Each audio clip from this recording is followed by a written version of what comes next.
Коомдук телерадио корпорациясынын байкоочу кеңешинин кезектеги отуруму болду. Анда байкоочу кеңештин төрагасынын милдетин аткаруучу Нурия Айдабосунова ааламдаштуу доорунда маданиятты, айрыкча көчмөндөр элдеринин бай маданиятын сактоо, элдердин инсандык сапатын жогорулатып, дүйнөдөгү жашоону уктуу иретке салуу зарылдыгы туурасында докладын окуду. Анын айтымында улуттун баалуулуктарын, маданиятын жана турмуш тиричилигин чагылдырууга КТРК өзгөчө басым жасап келет. Ошондой эле жыйындын жүрүшүндө КТРКдан берилип жаткан көрсөтүүлөр туурасында пикирлер айтылып, кызматкерлердин кесипкөйлүгүн арттыруу маселесин талкуулашты.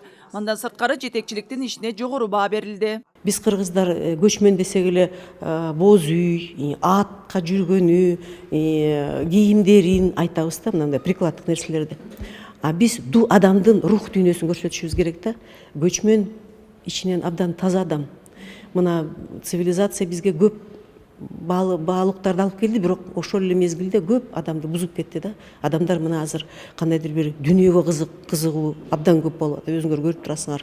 Мына акча дүйнөсү, материалдык байлык, мына руханий байлыктан жогору сезилгендей болуп кетип атат да. Мына ушундан сакташ үчүн көчмөндөрдүн үлгү катары айтсак болот деп ошол жөнүндө мен токтолгум келди да.